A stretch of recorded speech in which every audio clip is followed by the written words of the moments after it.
Welcome to Womenomics Africa Young Women in Business series. This Youth Month, we'll be highlighting and amplifying the voices of modern day superwomen.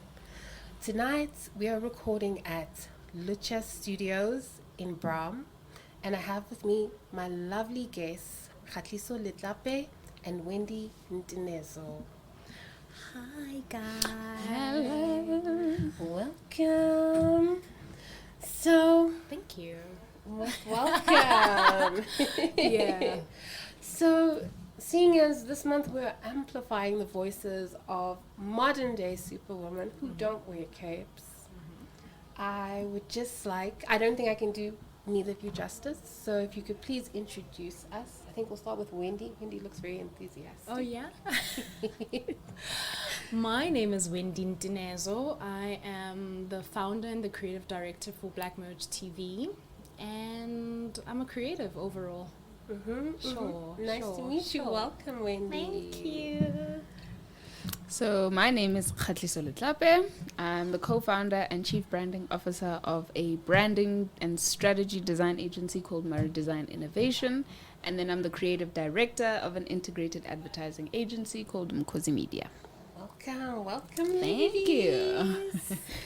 Okay, so can you tell us a little bit about your organization? Okay, we'll start with Wendy. What do you do? Yeah. What are you about? So Black Merge TV is a fashion film production company. We shoot fashion films. We have a wardrobe department. We hire out wardrobe to production houses. And then we also style. We style production houses as well. Yeah, sure. So with Mkhozi Media, I'll start with Mkhozi Media. Mkhozi Media, obviously, as I mentioned before, does integrated advertising, but our niche is connecting brands to the township, especially through the youth. And then with Maru Design and Innovation, essentially it's brand design, but who we are looking to design brands for are black brands and businesses, because we feel like there's a bit of a gap between the standard, the quality, and the innovation that goes into Eurocentric brands than that of Afrocentric brands. Sure. Yeah. No, I agree with that. Nice. Nice. Now that we're done with introductions, ladies. Okay, now we're going to talk about your organization, Sure. the journey. How did we get to where we are right now in 2022? So, Wendy, can you please share your investment journey and the process it took for your business to move from a concept Sure. to a running business? Sure. Funny enough, my story starts when I was around 21, when I was approached by brands. Can I name one? Can I name drop? I think it's okay if it's okay with It's you. okay. Yeah. So Woolworths hit me up. They found me on Facebook. They saw this one. Oopsie. They saw this one picture of me. I was wearing a suit, and they thought that was interesting with the afro. Approached me for a brand collaboration, a campaign. I did that. From there, I moved from brand to a brand, and I worked with a lot of brands as an influencer. And how my business started, I registered my business in 2016, but I only started getting my feet on the ground, I think around 2020. I was feeling confident, even though it was like lockdown and stuff, but I was absolutely enjoying my time because I was finding myself within that space, and I was formulating systems within my business and how things should run. But basically, I started with working with brands as a fashion influencer. Then it moved to, because I've always been a storyteller, I've always loved film, and I thought, how can I combine what I'm truly gifted in, which is fashion, and people, recognize me for style and fashion, and how do I turn that into a business without being a fashion designer for now? And I thought, okay, I'm into film, it makes sense for me to shoot fashion films. As soon as I started doing that, I found my love and passion in conveying that story using fashion as a Centerpiece. There we go. Yeah, so that's how we started. And then the wardrobe business, as an influencer, I get sent a lot of clothes, and I thought, you know what, some of the clothes I don't wear, how do I generate an income? And I thought hiring out clothes to production houses specifically, to productions specifically, it would be great. So I started it. It was organic growth, and I did styling for years. And yeah, I created like clientele as I was going. So that's pretty much my story. Wow. Yeah. Wow. That's amazing. Yeah. And Kgatliso? I think we were having this conversation earlier with Wendy, talking about like what the journey of entrepreneurship looks like. Sure. And we were talking about how like some stories, I think the perception is that your story needs to be like a step-by-step process where you woke up, you started at 18 with this business plan, and you were like, no, in 2 years, and then 3 years, and then whatever. And like there are a lot of stories that just organically became what they became. Like people found themselves in spaces or ended up pursuing things that became businesses. You know what I mean? So like for me, I know when I was a kid, like my dream was to be a fashion designer, and I got influenced by my mom to try and see what graphic design would look like. And then because at the time the way that the fashion industry looked was that it would have probably been a lot more difficult for me to build a sustainable business or become somebody who's very successful at the time. So then I got into graphic design, and then I've been doing it ever since. And now my journey, you know, on the quest of self-discovery is has brought me to this place when I'm a creative director and a chief branding officer. But our investment journey was essentially like organic as well. Like we obviously, you know, you get a lot of information and a lot of influence, or you see the way other people do things, and sometimes it doesn't necessarily go the same way. There are a lot of avenues, especially in our country, that are kind of, you know, like they make it difficult for black brands or businesses to become successful, especially with their investment. So with us, from both sides, from Maru's side and from Mkhozi Media's side, everyone that is a part of the business had to put something in. Whether it was, you know, money, whether it was time, whether it was skills, whether it was expertise. And then essentially we also had to make sure that we were building relationships that could build us a network, which was part of the investment. Like, so for us, it wasn't necessarily, oh no, we got capital injection and like, you know, we have offices, and then no, it was literally like an organic thing. Like the dream was always there for some of us, and then some of us were part of supporting and building the dream, but everything basically came from us. Wow, guys, and it's beautiful. I think I love that you mentioned the entrepreneurial journey. I think everybody sees the entrepreneurial journey and it's like it just takes that one big investor and then you're shooting off. And you know, also on our side, observing the entrepreneurial journey, it's a lot of start and stops, and then you have to sit back to the drawing board, and there's that one thing that works, and then it works once and never again, and you're like, what happened? But I guess it's time, you know, like time is important, and being aligned, and there's a whole lot of things that, you know, us as business people experience, and there's a lot of self-development that continuously goes on. So, that's true. Yeah. And so the client base. So let's talk about building our client bases and maintaining our client bases. Okay, how did you build your client base, Kgatliso? So in essence, for me, the journey, looking at how I built my client base is essentially like how it was essentially building relationships in my working part of my career. So obviously, you know, you work for companies and then you meet people and you're a part of a team, and then everybody's journey is like, you know, this one leaves and goes there, and this one leaves and does 1, 2, 3. And essentially most of the people that I started out with as clients were people that I had worked with before. So, and then obviously that grew because then those people that I work with knew other people, then now the network is just becoming a whole thing. And I've also realized, like my partner always says, people work with people they like. So I've also realized that Wendy always says this, that energy never lies. It's always about the energy, you get what I mean? So a lot of also the people that have become clients, even though they were, you know, acquaintances or people we knew through people, are only clients because there was a connection there of some sort, you know, whether it was, you know, energy exchange, skills exchange, whatever it was. But the client base is essentially, you know, it grew, it was organic. And I would definitely like, I believe in the phrase that like people work with people they like, because I mean imagine waking up, you know, to every day to go and speak to or have to engage with somebody that you want nothing to do with. Oh my gosh, nightmare. Nightmare. No, need to leave. Finish up, please. 4:00, like, Yeah, when is got it another coming? meeting. Yeah, no, it would never work. Yeah. Yeah. You went? I think for me, literally same. It's starting when at some point in my life I worked as a stylist purely. I was doing that from Monday to Friday.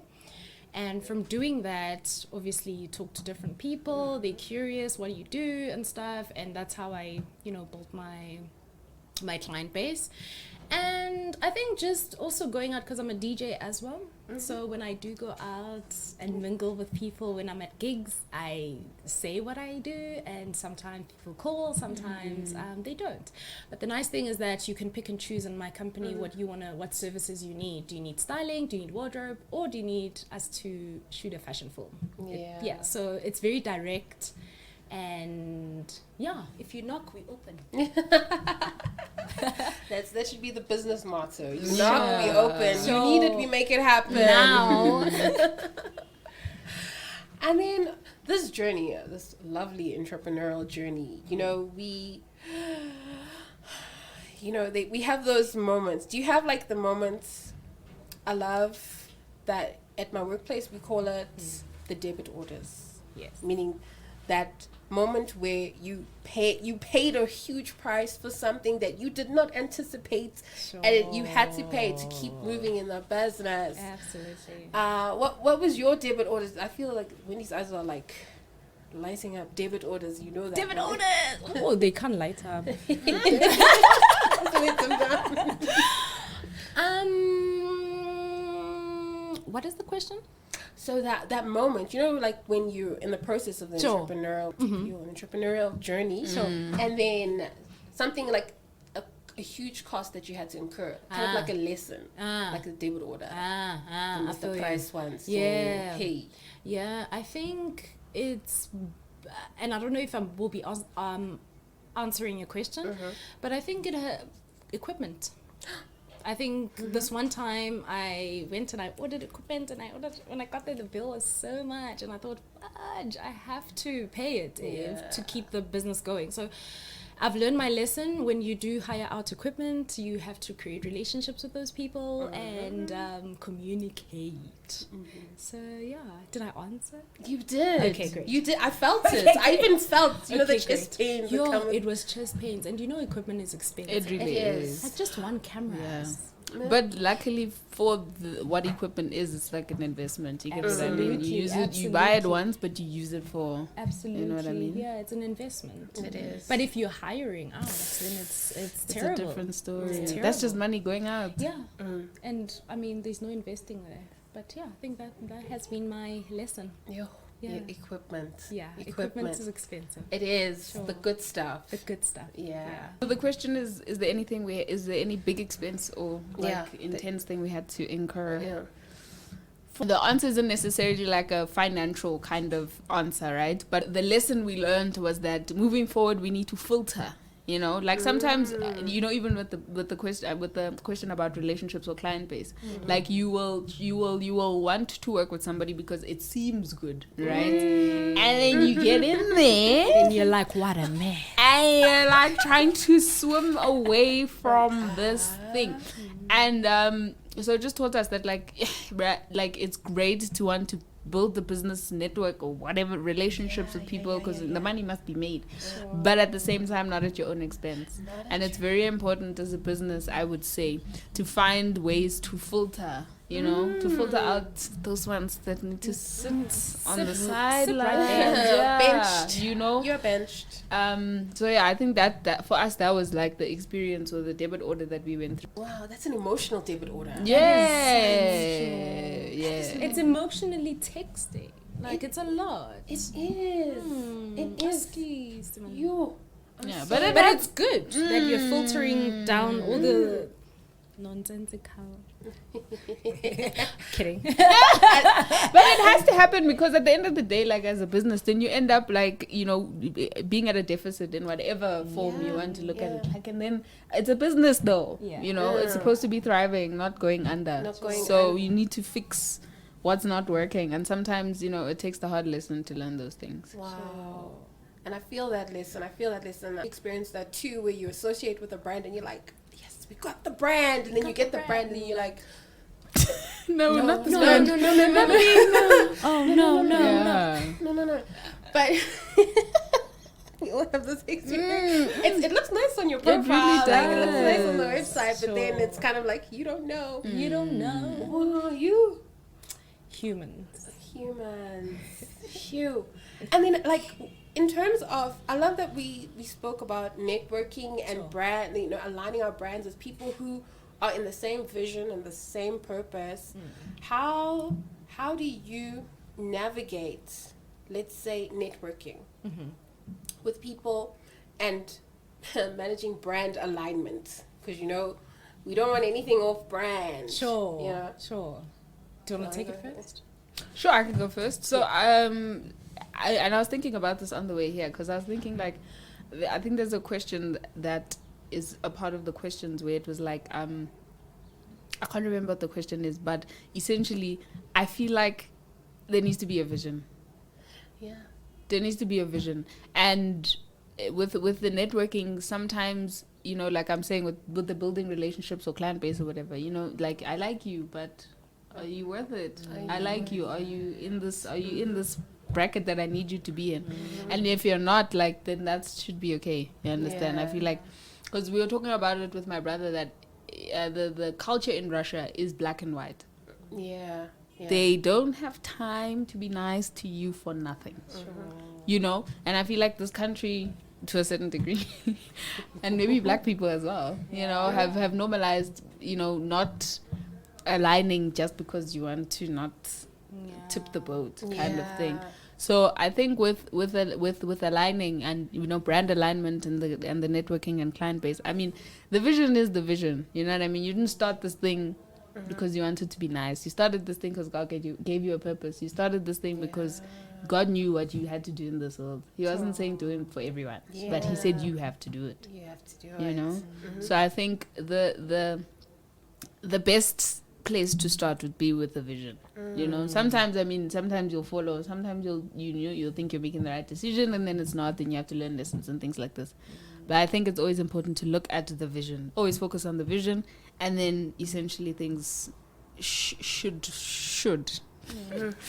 feel easier to make decisions over. I love that. It's not brand alignment, is it? Are you vision aligned? Do you align to my business's vision? I love that. That's the new approach. It is. And I've realized the mistake that we do, especially as a young entrepreneur, you want to put on your friends and you want to just push them, and sometimes that's dangerous. They've got to align to the vision. And I like what she was saying, Kgatli. It's alignment, really. It's a vision. You approach people with a vision. You need to know what you want. You need to know where you're going and how far you can take it with that person. And how talented are they? That's definitely important. And I always try and go for people that are better than me. Right? So you can learn. Absolutely, but also, like, the product itself has to come out a certain way. So I don't compromise when it comes to, like, I put people on, but it's always about the vision. You have to align, and if not, Sorry for you. Okay, you spoke about the emotional debit order. It's still hitting me right here because I'm having flashbacks now. But, like, what are some challenges in you? And I think you're both in a similar industry. Sure. What are some challenges that you guys come across, that you experience? Okay. So I think as a young entrepreneur, having to lead people sometimes can be a sexist, is that what they call? But men are sometimes hard to direct, and I'm tiny and small, and when I say please go do that, it's like there's a bit of a challenge there. So sometimes it's managing you and leading people can be very hard. And what else is a challenge? The baby boomers. Yeah. Baby boomer generation Yeah. are my favorites. Yeah. Like, hey guys, let's do it like this. Let's and do they're it like that. And you're like, we've wait, been doing hold it on. like this For since 20 1962. Yeah. What are you trying to do, changing it up? Yeah, actually, you bring up such a great point, because I think I've struggled with that, where literally we're on set and everybody has direction as to what they need to do. And if I'm a director and next thing a makeup artist wants to put on a word or two on how things needs to be done, I think sometimes just grounding people and letting them do what they need to do and not tap in and step into other people's toes, managing that can be a challenge in a production house. There's people that think they know better because they studied for it, and this one, there's a whole lot of like, it's an ego thing. And I think that has been my biggest challenge. And patriarchy, like in my industry, there's a lot of males and unhealthy patriarchy, because there's healthy patriarchy. there is absolutely. Yeah, but I think those are my 3 things that I've struggled with. Yeah. Sure. Leading from the back. I know Leading that. from the back, Leading from the back. Yeah.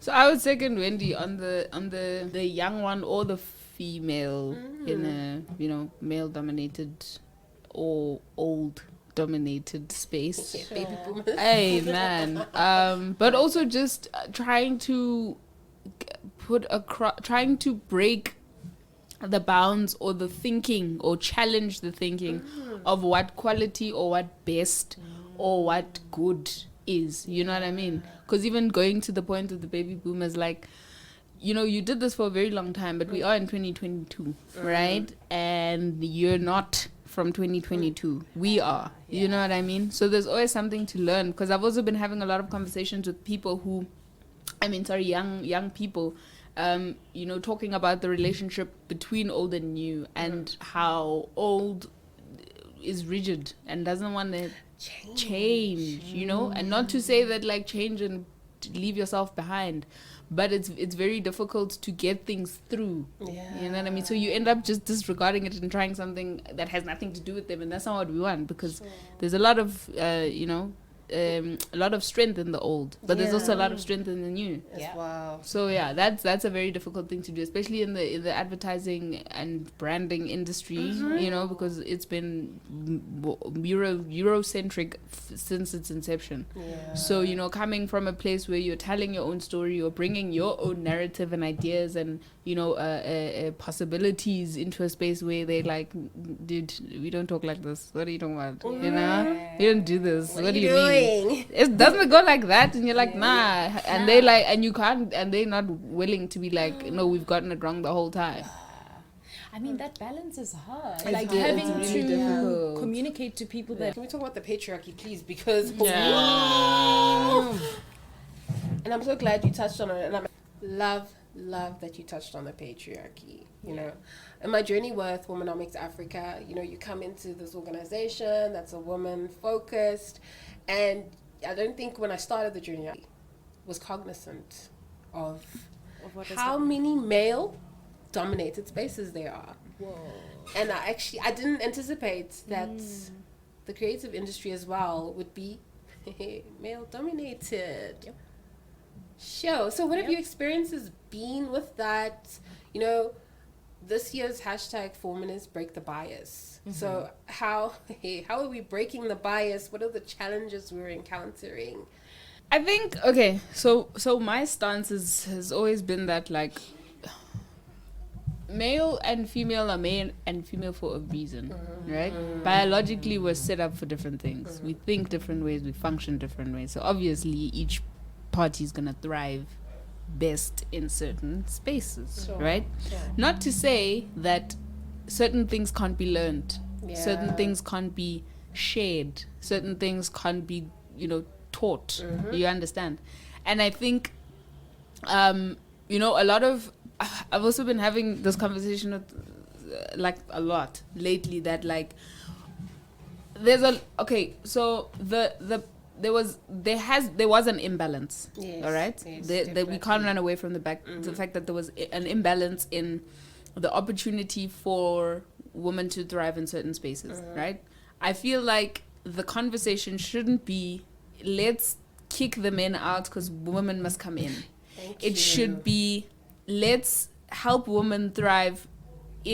So if I'm a woman who feels that I can do a really good job in the same kind of space, not because I'm a woman, not just because I'm a woman, not just because now I want to fight whatever it is that we are fighting, because it's many things at the same time. I need, as the woman who is wanting this space, as the woman who feels this space is for me, I need to qualify to be in that space. Right. I can't be in that space just because, oh, now, hey, 56% women.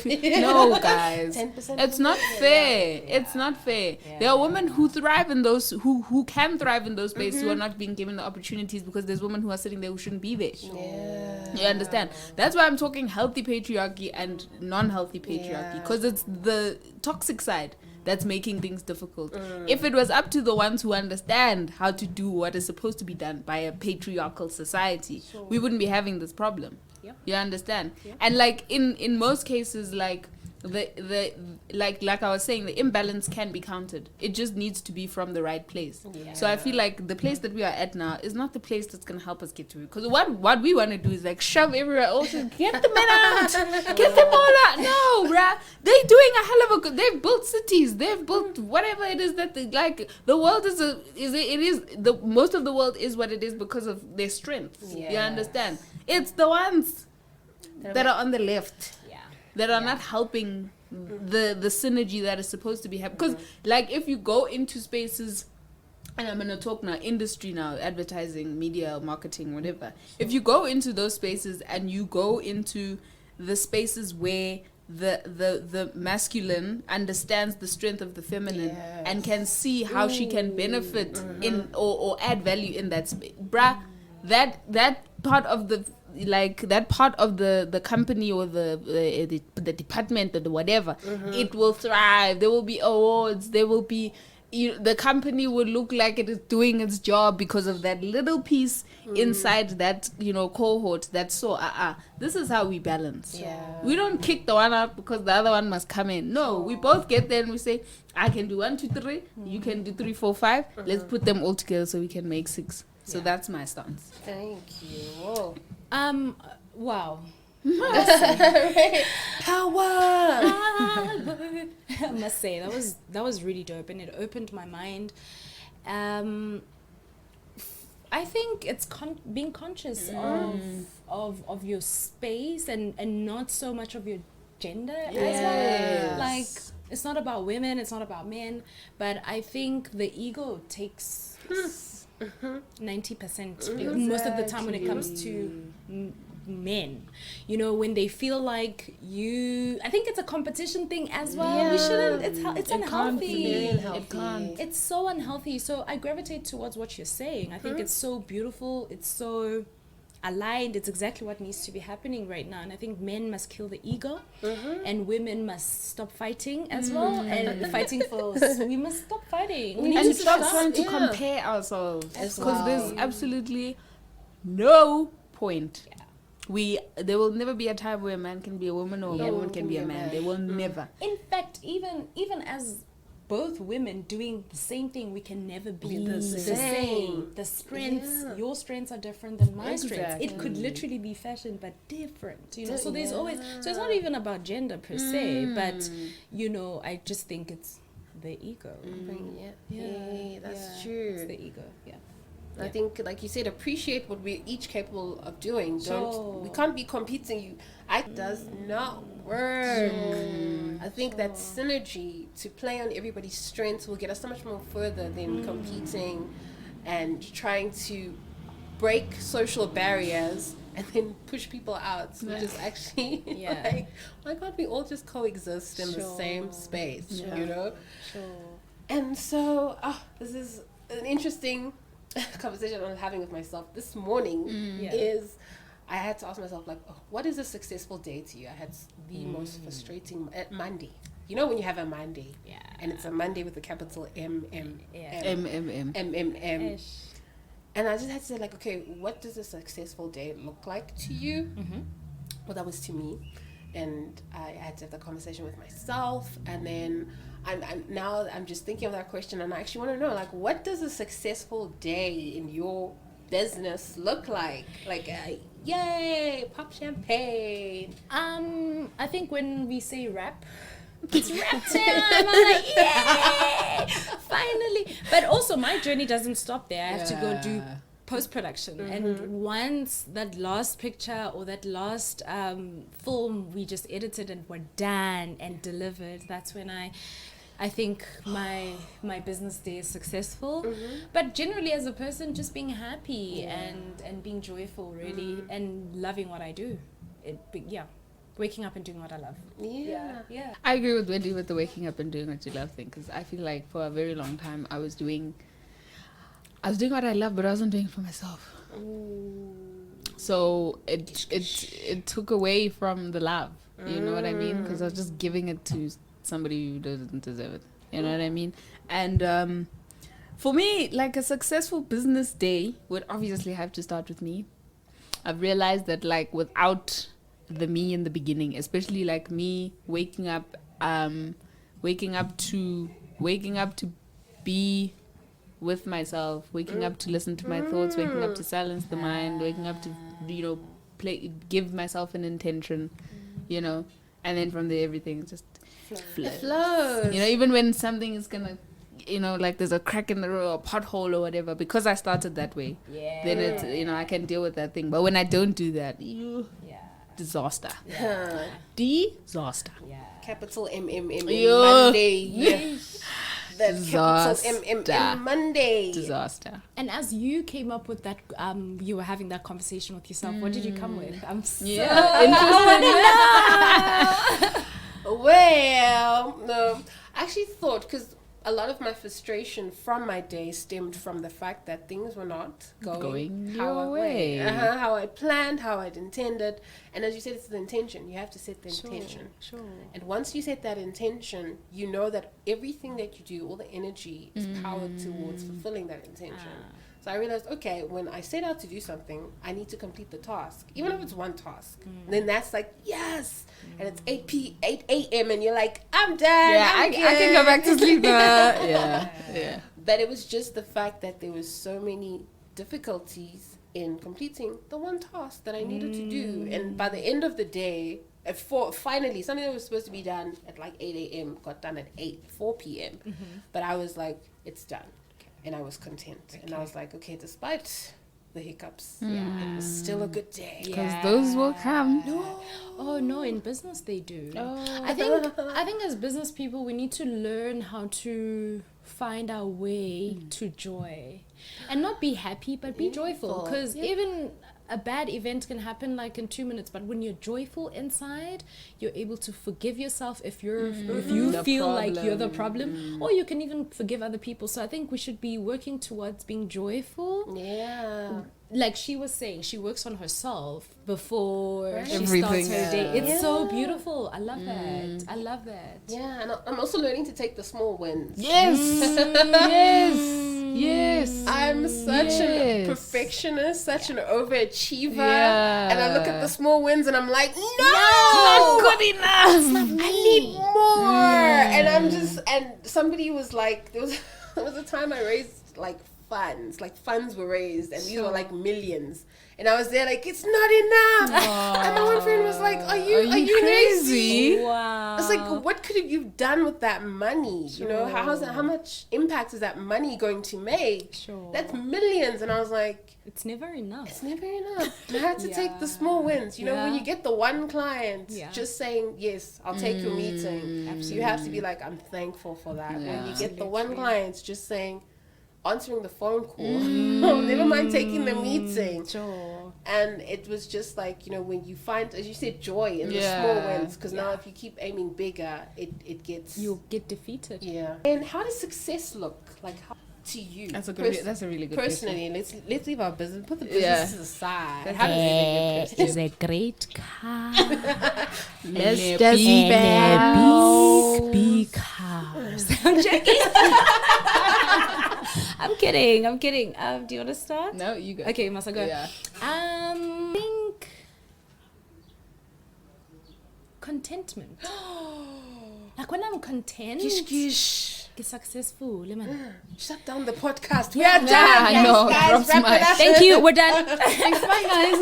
Guys, we're good. Let's go. Yeah, being content with yourself, your gifts, because then you don't go out and compete with other people. And I think that is just like a joyful or like a happy day for me. Like if I find myself that, you know what, I'm where I need to be, I might not be where I want to be, but I appreciate and I'm content about where I am. So I think contentment is the biggest thing for me. Yeah, for me, this definition has metamorphosized. I don't even know how many times now. And I think for me, this definition, like now, it draws a lot on what Wendy's saying about contentment. Yeah. Because, like, you know, I've also been in the self-development journey. It's taught me that things have to start from within before they come without. Yeah. I've heard this like a million times. Don't pour Like, for an empty teacup. Why are you dropping so many gems today? Is What's this going a on? soul revolution podcast, or is this like an entrepreneurial young woman in business? Listen, you're super podcast? focused, you're aligned. I love it. Thank I'm you. growing. Literally, like when I just listening to you, I'm like, what? So on the self-development journey, I've literally been forced, like shaken like this, like, girl, it's not about the things. Yeah. It's not about the things. It's about you. Like, is your heart okay? Is your mind okay? Is your spirit okay? And like, success for me now is contentment. Yes. It's peace. Peace. Joy. And it's joy. Yeah. Joy. It's those three things, and those three things can come from literally anything. Like, Yeah. sitting with my dad at the end of the day, like, because I'm in the house, like, I don't know what it is, man. I'm an independent spirit. I've always been, right? So I've always been, and since I've started, you know, this business journey, sorry to add business into it, but since I started this part of my life, you know, I've just been going, because it's, you know, the building phase for me. This is the part, this is the beginning. So I'm out here, I'm here. So coming home, you know, on the days when I can, to just sit and watch TV with my dad, you know, and catch up, and he's like, oh no, how did it go? Because, you know, before you leave, you say, bruh, you know. And like, those small things, you know, have started to bring me joy, because I'm not focusing on, oh, I don't have my own place, oh, I don't have a car, oh, what, there's no money in my account, yeah, you know, those kinds of things. So after, like, going through the process of transformation or a self-discovery, I've learned that, like, bruh, like, they can take everything. Like, it's possible, and you're gonna go through it many times in life, because I've been through it before. Everything is gonna be taken away from you. What do you have left?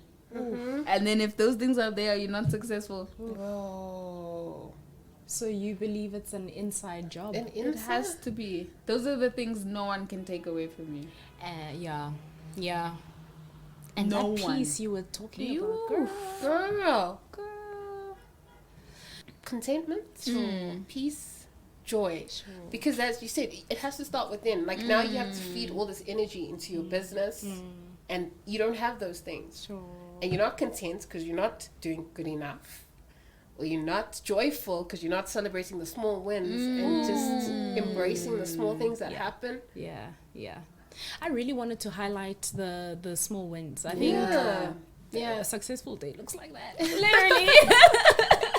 It does. Like, when I just win on something, then I'm like, wow, that feeling is successful. really good. It That is the is. successful day. Yeah. It is. Yeah. And I actually had to learn to embrace it. Yes. Because, you know, you're sitting there with like 10 clients and you're like, but I lost the one. Yeah. I want that one that you said no. But it's just kind of like, take the win, run with it. And it's like petrol. Really fixed. Like a never-ending Sure. petrol line, and you just keep moving. Sure. So yeah. Yeah. Now we're talking about small wins. Let's talk about big wins. Sure. Okay. Sure. I don't know what those look like. So what is something in your business? Doesn't you know, big is subjective, right? Sure. Subjective. So for you, like, what has been like that one moment in your business where you were like, this is why I'm doing this. This is why I'm here. This is why I sacrificed everything to be here. Sure. I think my biggest win to date would be being funded by the NVF to shoot 7 films in 2020, and it was a crazy year. Like, it was a beautiful year for me, because yes, we were locked down and stuff, but things were happening. I had applied in 2019, and I received my confirmation June in 2020, and I've been just getting the money to shoot. I think that has been the biggest win up until this point, and just also like, yeah, no, it's the biggest. Yeah. Mine isn't big, but for me, it's having been a part of the. I didn't mention it because we. Okay, so being part of a movement, you know, in the township, and by township I mean Soweto. Being a girl who, you know, grew up in the burbs or was like very disconnected from that part of my life, even though family is from there, you know, coming back to it as in my older years has really helped me feel more grounded in what I do, and working with Mkhozi Media has also helped me become, I think, a better like human being. You know what I mean? Because a lot of like essentially everything we do is embedded and has to mean something to our community. Sure. So I think my biggest win for me, which is my favorite part of my job, is to work for Popup Market ZA. It has like, and we take it lightly because this year I think October were 2, but the impact is ridiculous. We like, it's crazy. Like there are people who have been a part of the the market experience as stores and businesses and things, who want to now, you know, then expand their businesses and ask us for the help now. You know what I mean? There are music curators, Wendy included, who you know, who have been residents, and ever since the residency have flourished, you know, outside of pop-up markets. There are relationships we've built with people that we were just like, we need you to help us be better, and then it just became like a literal partnership where one doesn't work without the other. So it's been incredibly fulfilling to see like what you do impact somebody like much bigger than you thought it would. You know what I mean? And for people to believe in what it is that we do is also very special, because it was essentially like an idea. You know, it came from, you know, the COVID pandemic, like shutting everything down. And then, you know, our partner was like, okay, what do we do? How do we fix this? How do we make it? How do we get ourselves out of this rut? And it was born. And, you know, it was born in, you know, a garage. And now we're like, you know, touring venues in the city. You understand what I mean? So, and this is 2 years, Chief. Wow. You know, like the best part of my job. I won't lie. Impact. Can we talk about the impact? Sure. You know, I think that was one thing. You know, I'm not from the entrepreneurial space. I'm not from the non-profit space. I'm from the medical space. Okay. And there, you obviously know it's more of a one-on-one. You know, hi, what's wrong? You know, and also from a scientific point of view. But then when I came into the non-profit, and you saw how the ripple effect, you do one thing, or you do have one project thinking like, oh no, I'm just going to do the project, get my paycheck, you know, keep it moving. And then it has like this ripple effect where it's you completing this project, which has influences somebody else to complete another project. And then next thing, you know, you're helping in so many different ways. You know, there was a quote somebody once said, he said, this was a pastor, he was like, your success is not measured by your paycheck or how many assets you have. It's measured by your impact. That is deep. Right. That's so deep. Right.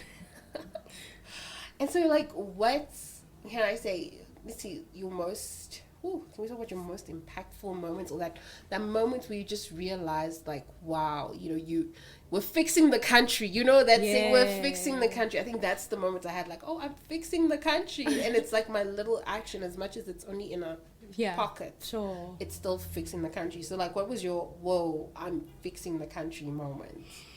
Let me think about it. And look, I find so much joy, and I see so much joy in people when they approach me by the way I look and dressed. Like, I can see in their face, they're just like so wowed. I think for me, those moments are very special, and they kind of remind me of where my power lies as a person.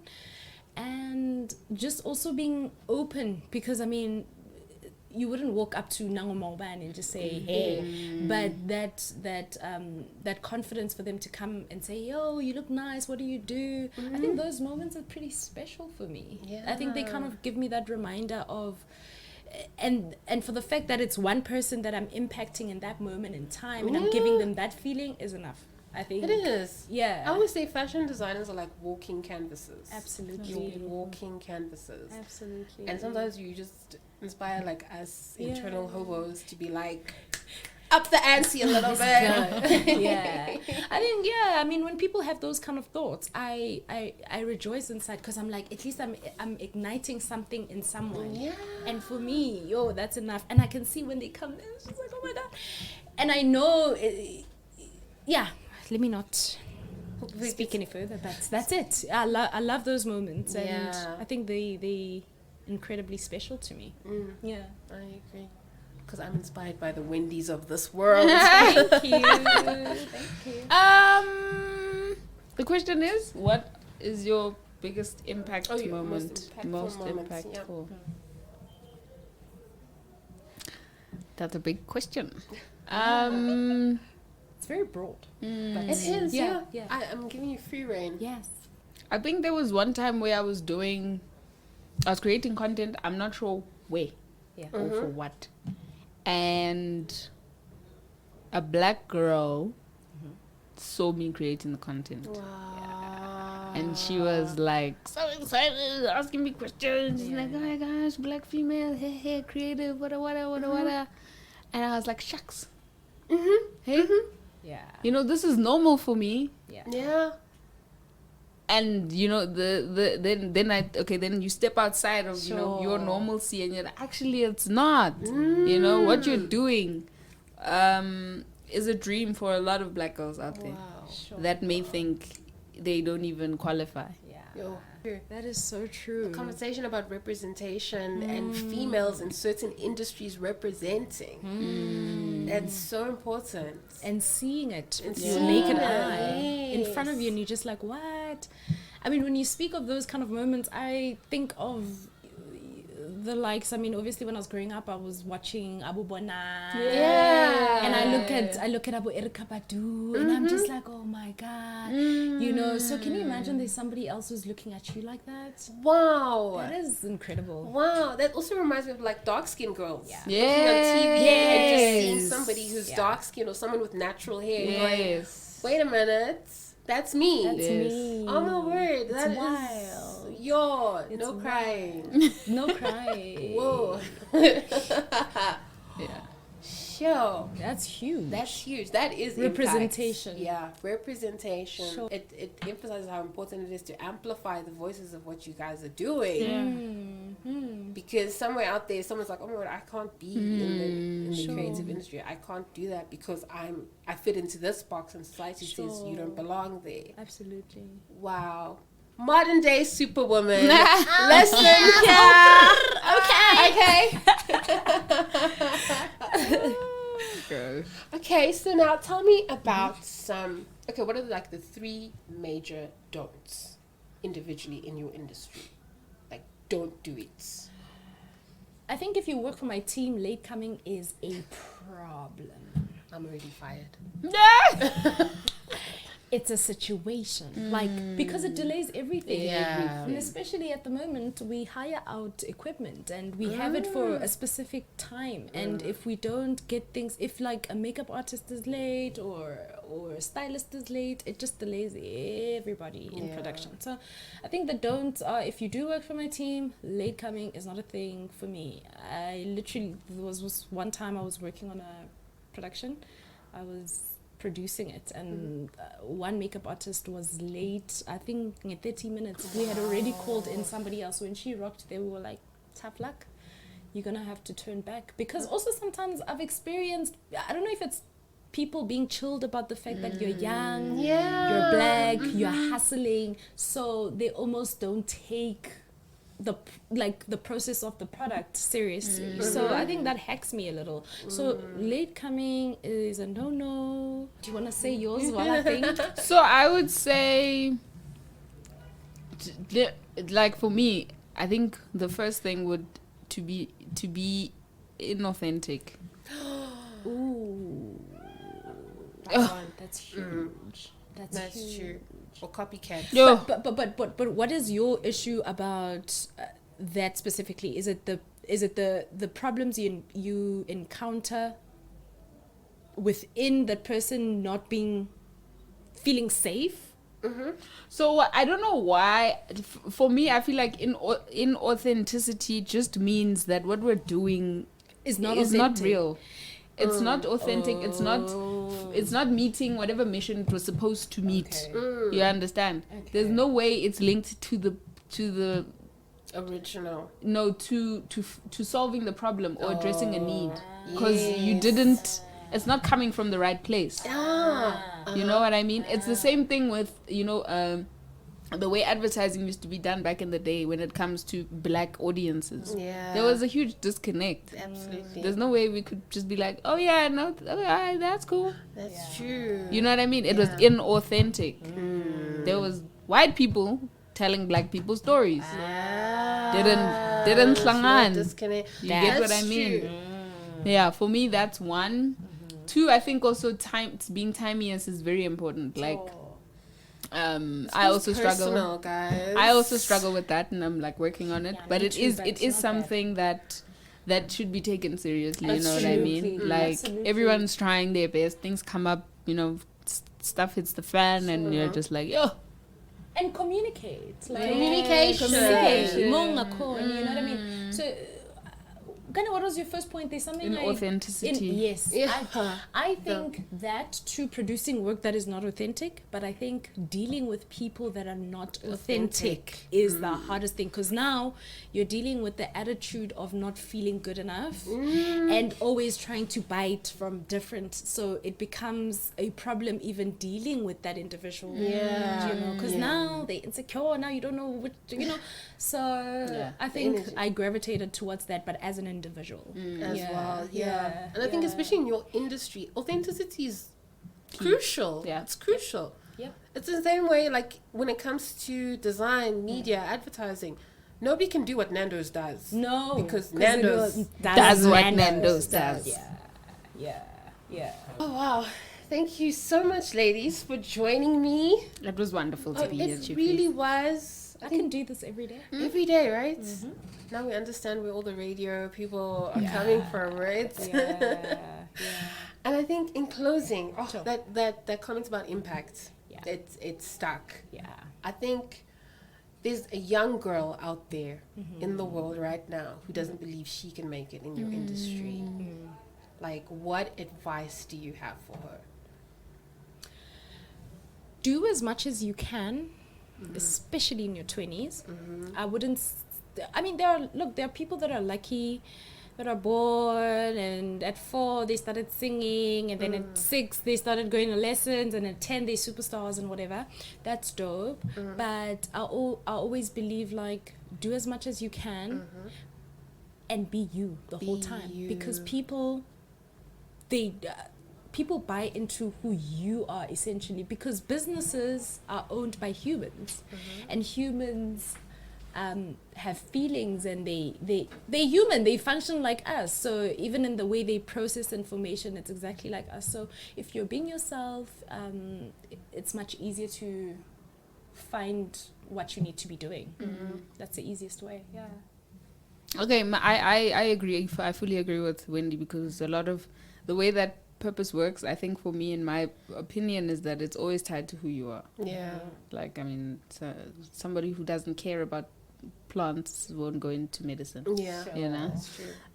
But really, no, man, you get what I mean, like medicinally so. Because I was about to be like, damn, girl. Wait, hold up. Wait a minute. So I think my advice would be, like, like, you hear this phrase all the time that, like, dream big, and it sounds like, dream flashy. It sounds dream Mercedes. And essentially, I think the big is about what you do is, sorry, wait, let me try to find it. The dream is about how what you do will, impact the ripple effect. Yes, that's what the big is. Dream bigger than yourself. whatever your dream is, make sure that it's not about you. Because a lot of us are like dreaming, oh no, I want to be in model. And not to say that there's anything wrong with that, but if you're being a model just to look pretty, then we have a problem.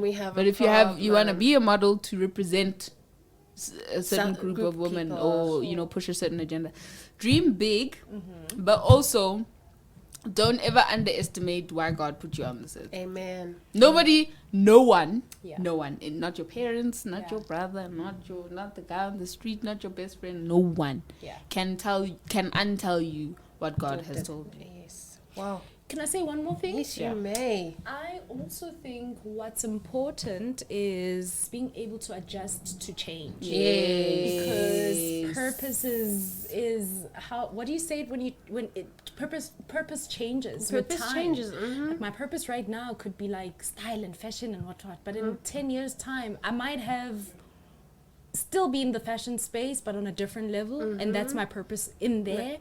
So just being able to adjust to your space and what's happening at that moment in time, and being able to let go of ideas of I want to be wherever you are. Appreciate and see how much you can grow there. You don't have to end up there, but if you're there, then it means you're going somewhere. And be okay. Like, you're gonna change. You're gonna go through change. Also, one more thing. Don't forget that it takes hard work. Don't forget that you gotta put in the hours, sweat, tears, blood. It's not just gonna Don't fall forget. on your lap. Don't you dare think it's gonna be easy. Sure. Wow. Sure. Yes. Can we wrap it up? Yeah. Thank you so much for joining me, ladies. This was everything. And so much more. And I hope to be conversing with you guys again soon in the future. Definitely. Thank you, Womanomics Africa, for having us.